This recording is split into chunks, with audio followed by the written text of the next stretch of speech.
अब बाबर पंजाब विजय के बाद आ गया, बगल में कौन था? दिल्ली। दिल्ली पर आक्रमण कर दिया 1526 ईस्वी में।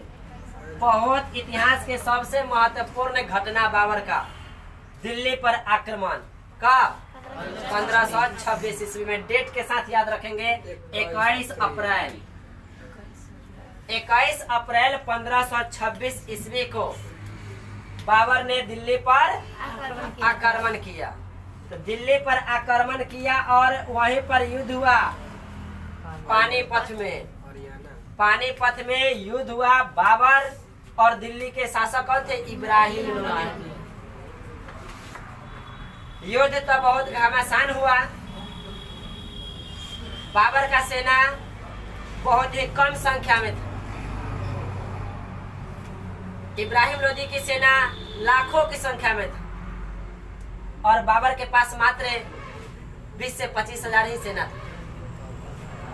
इब्राहिम लोदी के पास 1 लाख से अधिक सेना था। कितने हजार हाथी था इब्राहिम लोदी के पास। सब के सब देखा राणा संगा इस सब को पता चल गया कि अब तुर्क साम्राज्य बाबर भारत पर आक्रमण कर चुका। सभी को पता था कि बाबर के पास बहुत ही कम सेना, लेकिन इब्राहिम लोदी के पास तो ज्यादा सेना है। बाबर को हरा देगा इब्राहिम लोदी, जैसे के तैसे अपना रहेगा। पानीपत की प्रथम लड़ाई में बाबर ने तोपखाना के प्रयोग करके इब्राहिम लोदी को पराजित कर दिया। एक बात और, यहाँ से बाबर शुरू में जब फरगाना को गमा दिया, समरकंद को गमा दिया, उस समय वह बहुत छोटा था, उम्र भी कम था, सेना भी बहुत कम था, लेकिन इस सभी से हारने के दौरान उन्होंने एक युद्ध करने का एक नई तकनीकी, एक नई पद्धति सीखा था। वह पद्धति क्या था? तुलगामा पद्धति। तुलगामा पद्धति। तुलगामा पद्धति बाबर किससे सीखा था? उज्बेक से। किससे सीखा था? उज्बेक से युद्ध करने की एक नई पद्धति तुलगामा पद्धति बाबर सीखा था।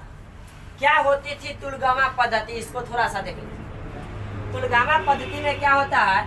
एक तरफ इधर से एक पार्टी का सेना, एक शासक का सेना इधर से युद्ध कर रहा और दूसरे इधर से युद्ध कर रहा है, दूसरे शासक का सेना इधर से युद्ध कर रहा है।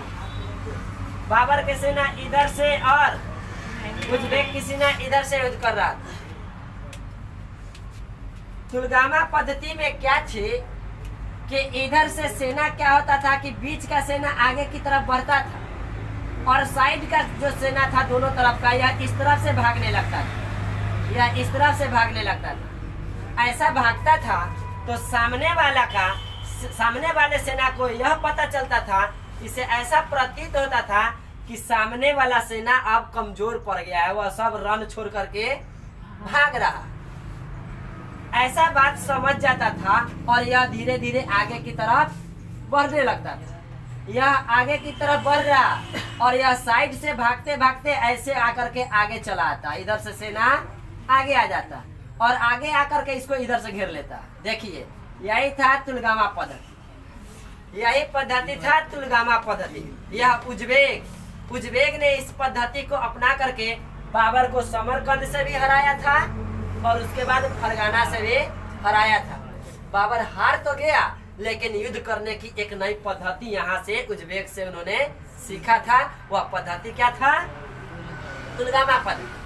तुलगामा पद्धति में सेना साइड से कट करके पीछे आ जाता था और सामने वाली सेना को चारों तरफ से घेर लेता था। अब इधर से भी लड़ाई, इधर से भी लड़ाई, इधर से भी लड़ाई, इधर से भी लड़ाई और इधर से भी लड़ाई। पता चलता था कि यह हो गया ध्वस्त, इसका कहानी हो गया था खत्म। तो यही सिस्टम बाबर सीखा था उज्बेक से और बहुत ही कम सेना बाबर के पास था। मात्र 20 से 25 हजार सेना था। इब्राहिम लोदी के पास 1.5 लाख सेना था और तब भी बाबर ने क्या किया? इब्राहिम लोदी को तुलगामा पद्धति और तोप खाने के प्रयोग करके इब्राहिम लोदी को पराजित कर दिया और दिल्ली की गद्दी पर स्वयं बैठ गया। दिल्ली भारत के बीच का सेंटर है ना दिल्ली, यहाँ पर बैठा और एक नई राजवंश की स्थापना कर दिया। कौन सा? मुगल वंश। कौन सा वंश हो गया? मुगल वंश। कब? 1526 ईस्वी में। किस युद्ध में विजय प्राप्त करके? पानीपत के प्रथम लड़ाई में। विजय प्राप्त करने का कारण क्या था? तो खाना का प्रयोग और तुलगामा पद्धति का प्रयोग किया था। कौन? बाबर। अच्छा, यहाँ से एक महत्वपूर्ण क्वेश्चन बनता कि बाबर के तरफ से तोप चलाने वाले जो तोपची थे वह भी पूछ देता परीक्षा में। तोपची कौन थे? उस्ताद अली और उस्ताद मुस्तफा। देखिए, बाबर के तरफ से दो अच्छे तोपची थे, उस्ताद अली और उस्ताद मुस्तफा। उस्ताद अली और उस्ताद मुस्तफा बाबर के दो अच्छे तोपची थे। तोपची बोले तो तोप चलाने वाले। यही दोनों के बल पर बाबर ने क्या किया? दिल्ली पर विजय प्राप्त किया। किसे हरा करके? इब्राहिम लोदी को हरा करके। घटना कब की है? 1526 की। चलिए अब आगे देखते हैं, थोड़ा सा बोर्ड साफ करते हैं। अभी तक देख लिए बाबर की कहानी को कि उन्होंने पानीपत की प्रथम लड़ाई किया और उसमें विजय प्राप्त करके दिल्ली पर एक नई राजवंश के स्थापना कर। अब बाबर का ध्यान किसके ऊपर चला गया? राजस्थान। राजस्थान के शासक कौन था? राणा संगा। इस पर तो गुस्साइल भी था बाबर कि कहा था कि सेना से मदद करेंगे, मदद नहीं किया। एक पर तो सबसे ज्यादा गुस्साइल था बाबर। अब बाबर का ध्यान चला गया किधर? राजस्थान पर। राजस्थान में मेवाड़ के शासक था राणा संगा। अब देखिए, 1526 में तो दिल्ली को जीत लिया। 1527 में इन्होंने टारगेट किया किस पर? राजस्थान बोले तो मेवाड़ राजस्थान में। 1527 में बाबर ने मेवाड़ के शासक राणा संगा, कौन था? राणा संगा के साथ युद्ध किया। 1527 में कहाँ पर युद्ध किया था? खनवा नामक जगह पर। खनवा, इसीलिए इस युद्ध का नाम हो गया क्या? खनवा का युद्ध। पूछा जाता है खनवा का युद्ध कब हुआ था? 1527 में। किसके किसके बीच? बाबर और राणा संगा और बाबर। राणा संगा और बाबर के बीच 1527 में खनवा का युद्ध हुआ। इस युद्ध में क्या हुआ? बाबर ने राणा संगा को बुरी तरह से पराजित कर दिया। अब देखिए, राणा संगा तो डर गया था कि बाबर पंजाब को जीत लिया, दिल्ली को भी जीत लिया, अब हमरे सके बारी है। तो राणा संगा क्या किया था? बगल में, यहाँ पर देखिए, राणा संगा बगल में क्या था? एमपी था। एमपी के शासक जो था वह था मेदिनी राय। कौन था? मेदिनी राय। यहाँ के शासक था मेदिनी राय। इधर बिहार का भी कुछ क्षेत्र था। बिहार में अफगानियों का शासक चल रहा था, शासक था अफगानी। अफगानी में कौन था? महमूद लोदी। मेन लोधी कहाँ था? दिल्ली में। अब बाकी के अगल बगल में कुछ लोधी का वंश था और कुछ दूसरे वंश से भी थे। राणा संगा और मेदिनी राय राजपूत वंश से संबंधित थे। राणा संगा और मेदिनी राय राजपूत वंश से संबंधित थे। कभी कभी नाम देगा कि मेवाड़ पर किसका शासन था? राणा संगा का। यदि राणा संगा नहीं देगा था राजपूतों का। एमपी मध्य प्रदेश पर किसका शासन था? मेदिनी राय। मेदिनी राय नहीं देगा तो राजपूतों दे देगा। राजपूतों वंश से थे। तो अब यहाँ से क्या हुआ? राणा संगा, मेदिनी राय, महमूद लोधी, यह सभी ने मीटिंग करके तीनों एक हो गया। अब ये सब देखा कि बारी बारी से बाबर तो सब पर अटैक करके सबको पराजित करके खत्म करके जीतते जा रहा। अब हम सब एक हो करके तब बाबर के साथ लड़ेंगे तो यहाँ से उसे आगे बढ़ने नहीं देंगे। ऐसा बात राणा संगा ने सोचा और तीनों ने एक हो भी गया। लेकिन बाबर जो साम्राज्य का विस्तार कर लिया था तब तक इसके पास सेना भी बहुत अधिक संख्या में हो गया। और लड़ने की, युद्ध करने की नई कला इसके पास था ही। तोप का प्रयोग जब शुरू कर दिया तो अब ये सब इसके लिए क्या था, ये सब यदि ज्यादा फरफराता था, ये सबको भी देख लेता तोप से, लेकिन ये सब बिना तोप के प्रयोग किए हुए भी ये सब ऐसा ही समर्पण कर दिया, हार हो गया ये सब का। अब देखिए 1527 में राणा संगा को पराजित करके क्या किया, मेवाड़ को भी अपने साम्राज्य में मिला लिया, राजस्थान को अपने पास रख लिया, अपने साम्राज्य में मिला लिया। किसको, राजस्थान। किसे हरा करके, राणा संगा को हरा करके। इस युद्ध में जब बाबर को पता चला कि सब एक हो गया है, तो वह भी थोड़ा देर के लिए असमंजस में पड़ गया था कि अब वह मजबूत स्थिति में हो गया, कहे हम हार ना जाए। इसलिए खनवा के युद्ध में उन्होंने जोहाद का नारा दिया था। बाबर ने किस युद्ध में जोहाद का नारा दिया था, जोहाद का नारा दिया था। जोहाद का नारा का मतलब क्या हुआ था, एक धार्मिक नारा था। जोहाद एक धर्म से संबंधित बात थी, धार्मिक नारा। बाबर ने अपने पूरे सैनिकों को एकत्रित करके कह दिया कि अब यहाँ धार्मिक लड़ाई हो रही है, अब हम सभी जितने भी मुस्लिम हैं सब एक हो करके राजपूतों से लड़ाई करना। तो ये सारा राजपूत एक हो गया था, इधर से अफगान भी इसके साथ में आ गया था समर्थन में। तब जोहाद के नारा दे करके सारा मुस्लिम को एकत्रित करके यह भी बहुत मजबूत स्थिति में आ गया था बाबर। क्वेश्चन यहाँ से पूछता है, किस युद्ध में बाबर ने जोहाद का नारा दिया था, खनवा के युद्ध में। नारा दे करके तो सारा मुस्लिम को एकत्रित करके एक मजबूत सैन्य शक्ति तैयार कर लिया और राणा संगा को आसानी से पराजित कर मेवाड़ को भी अपने साम्राज्य में मिला लिया। मेवाड़ को मिलाने के बाद अब वह देखा किस पर, मध्य प्रदेश पर।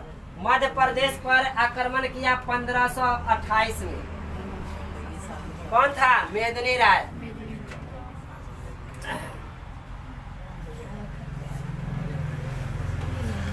मेदिनी राय कहाँ का शासक था, मध्य प्रदेश का।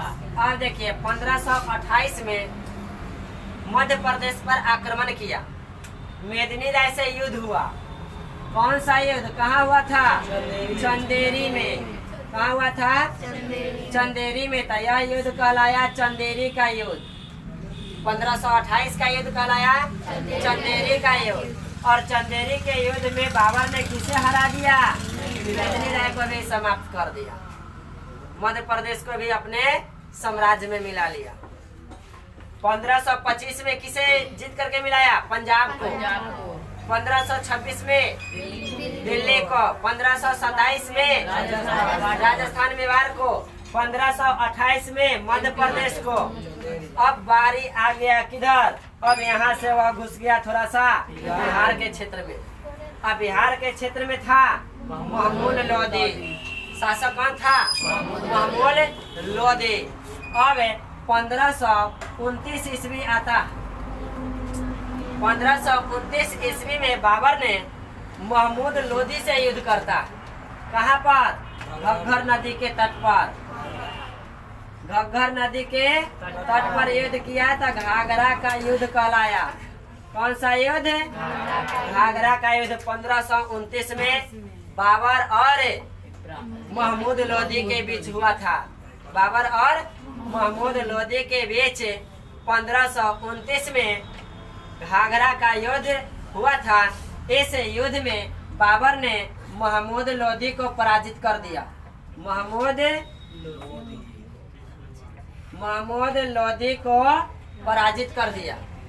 अब सुनिए 1525 पंजाब, 1526 सॉरी 1525 में पंजाब शासक कौन था, दौलत खान लोदी, उसे पराजित किया।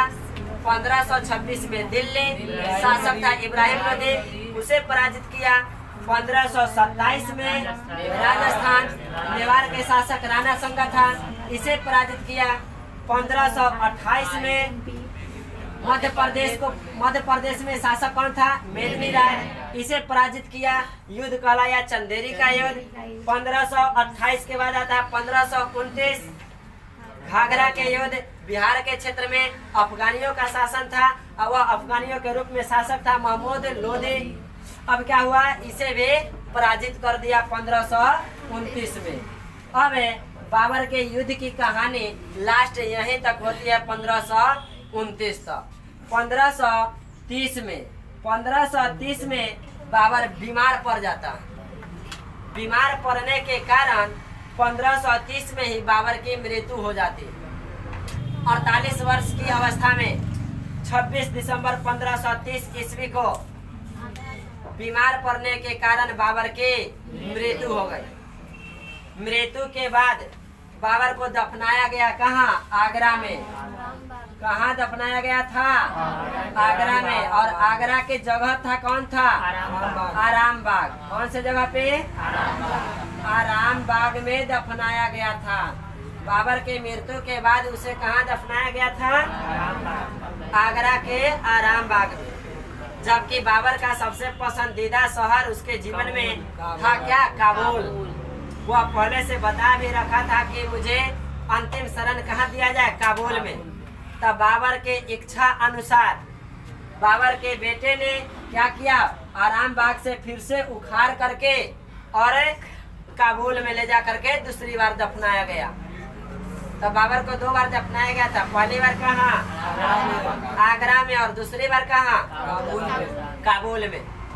तो आज की क्लास में हम लोग बुआ पढ़े मुगल काल, परिचय बाबर का, और उसके बाद बाबर की पूरी इतिहास, बाबर का पूरा जीवनी, पूरा इतिहास, उन्होंने कौन कौन से युद्ध किया, भारत पर कब पहली बार आक्रमण किया, मूल रूप से भारत पर अपना साम्राज्य की स्थापना कब किया, और कौन कौन से युद्ध में किसे पराजित करने के बाद उसका अंत कब, यह पढ़ लिए। अब बाबर से संबंधित 1-2 और महत्वपूर्ण बिंदु है, उसको हम लोग देख लेते हैं।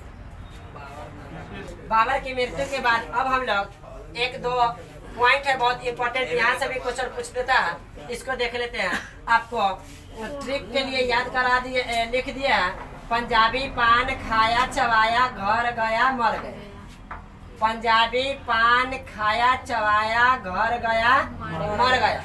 ईस्वी सन क्रम से बाबर से संबंधित 1525 में पंजाब पर आक्रमण किया था और किसे रहा था? दौलत खान लोधी को। 1526 में कौन सा युद्ध किया था? पानीपत की प्रथम लड़ाई। 1527 में खनवा का युद्ध। 1528 में चौसे चंदेरी का युद्ध। 1529 में घर से घाघरा का युद्ध। अब 1530 में मर से मर गया। बाबर की मृत्यु कब हुई? 1530। घाघरा का युद्ध कब हुआ था? 1529। चंदेरी का युद्ध कब हुआ था? 1528। खनवा का युद्ध कब हुआ था? 1527। पानीपत का युद्ध कब हुआ था? 1526। दौलत खान लोधी को कब हराया था? 1525। क्लियर? अब देखिए नोट में हम आपको बता दिए कि बाबर की एक आत्मकथा था, बाबरनामा। आत्मकथा क्या होती है? आत्मकथा क्या होती है? जो स्वयं अपने से लिखी जाए, अपने पूरे जीवनी, अपने पूरे कहानी को अपने से लिखा जाए तो कहलाता है क्या चीज? आत्मकथा। तब बाबर की एक आत्मकथा था जिसका नाम था बाबरनामा। किसने लिखा था? खुद से बाबर ने। यह क्वेश्चन पूछता है, बाबरनामा की रचना किसने किया था? बाबर ने। बाबरनामा की रचना बाबर ने किया था। ये बाबरनामा को तुजूक ए बाबरी भी कहा जाता है। कभी कभी आपको परीक्षा का लेवल थोड़ा सा बढ़ाएगा, हार्ड करेगा, तो बाबर की आत्मकथा है तो सबको पता है बाबरनामा, और ऑप्शन में बाबरनामा नहीं रहेगा, तब क्या रहेगा? तुजूक ए बाबरी। बाबरनामा की आत्मकथा है बाबरनामा, जिसे तुजूक ए बाबरी भी कहा जाता है। यह किस भाषा में लिखा गया है? बाबरनामा किस भाषा में लिखा गया है? तुर्की भाषा से। किस भाषा में? तुर्की भाषा में लिखा गया। और इसे बाबरनामा का फारसी में अनुवाद हुआ था। फारसी में अनुवाद किया था कौन? अब्दुल रहीम खान खाना। अब्दुल रहीम खान खाना। बहुत दिनों के बाद, बाबर के चले जाने के बाद हुमायूं शासक बना। हुमायूं के चले जाने के बाद अकबर शासक जब बना था तो अकबर के शासन काल में बाबर की जो जीवनी तुर्की भाषा में लिखा गया था उसका फारसी में अनुवाद किया था अब्दुल रहीम खान खाना ने। किसके समय किया था? अकबर के समय। क्लियर है? अब देखिए बाबर का एक सेनापति था मीर बाकी। बाबर के सेनापति मीर बाकी ने अयोध्या में एक बहुत बड़ा मस्जिद बनवाया था जिसका नाम था क्या? बाबरी मस्जिद। तीसरा नंबर पॉइंट बाबर से संबंधित एक और क्वेश्चन पूछता कि बाबर को उसकी उदारता के लिए कौन सी उपाधि मिला था? कलंदर की उपाधि। बाबर को कलंदर की उपाधि मिला था। कलंदर की उपाधि मिला था किस लिए? उसकी उदारता के लिए। बाबर को उसकी उदारता के लिए कौन सी उपाधि मिला था? कलंदर की उपाधि मिला था। तो आज मुगल साम्राज्य के टॉपिक हम लोग पढ़े, बाबर के इतिहास को पढ़ लिए। आज की क्लास यहाँ पे खत्म।